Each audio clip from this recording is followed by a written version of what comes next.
Is Casimero, or who are the popular Filipino boxers, active boxers in Japan?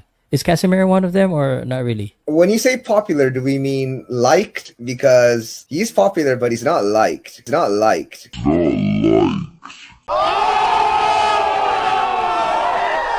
Why don't you like him? Because, what about him? Well, he just calls our superhero, Inoue Naoya, Japanese turtle. Japanese turtle.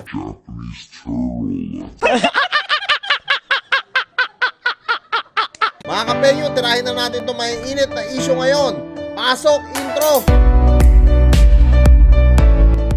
Hey yo, what's up sa inyo mga kapenyo? At today meron na naman tayong napaka-init na reaction video. Kung maaalala nyo, nung nakaraan nag-upload nga ako mga kapenyo kung paano binastos ni Janriel Casimero etong si Naoya Inoue sa harapan ng mga solid fans niya na Hapon. At dito, eto nga si Shin na isa sa nag-interview dito kay Janriel Casimero, hindi nga nagustuhan, no, etong si Janriel Casimero. No? Oo daw, popular etong si Janriel Casimero sa Japan, pero hindi nga daw nila gusto ito at ang tabas ng dila neto ni Utol Janriel Casimero dahil nga raw si Naoya Inoue isang superhero para sa kanila at babastusin nga lang daw at tatawagin na turtle.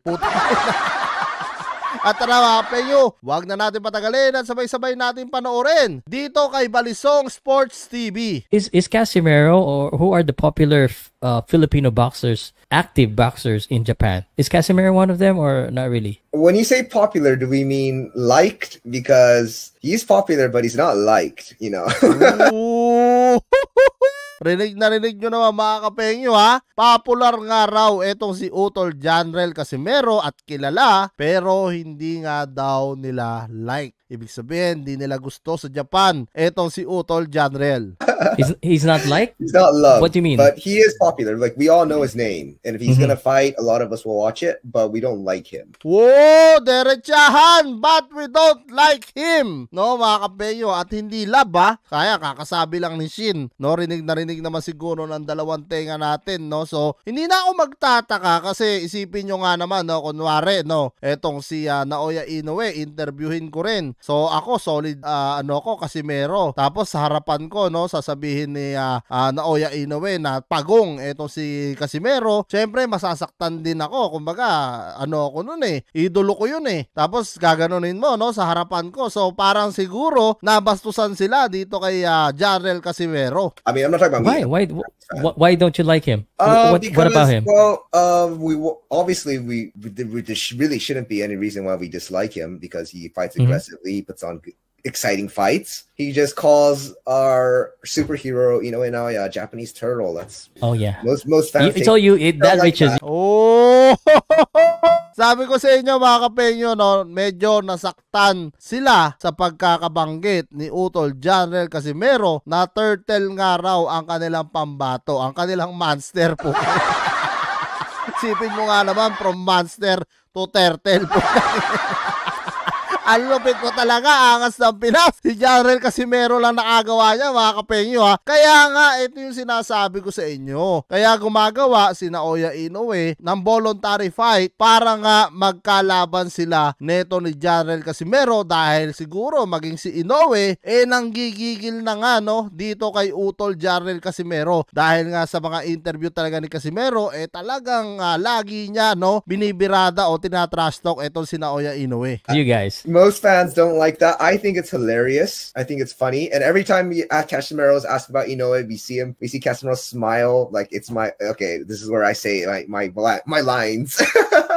So I like it. I really like it because we need people to call Inoue out. We need someone to make the fights exciting, Yes, totoo. Do you see a chance that Inoue versus Casimero is still happening? If he can beat Oguni in the rematch, if he can finish him or beat him impressively, then he'll be right back in there. So yan mga kapenyo, rinig nyo na, no, yung nag-interview nga dito kay Casimero na si Shin na hindi nga raw talaga nila gusto etong si Utol Janriel Casimero at tinanong rin siya, no, kung may pag-asa ba na maglaban eto si Janriel Casimero versus Naoya Inoue, pero sabi nga ni Shin dito kung matatalo niya si Oguni talagang maglalaban sila, pero ang nangyari kasi hindi natalo matalo ni Janrel si Uguni, no, kung hindi nag-draw dahil nga sa cut na natamo neto ni Uguni dahil sa maliit na headbutt, nag-inarte ang Kolokoy.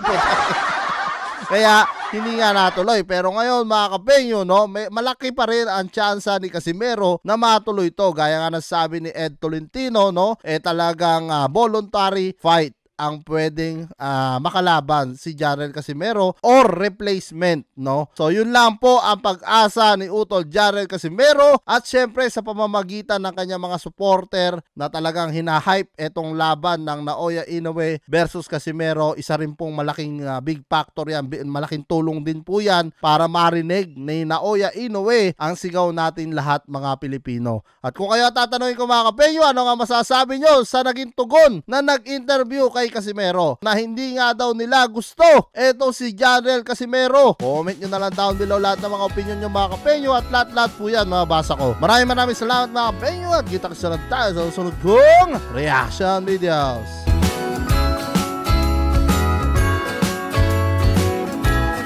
Jingle bells ringing in my ear, jingle bell, a sound that's oh so dear.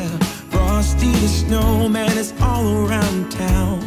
Watch out for reindeers are falling down. We stay up waiting for Santa tonight.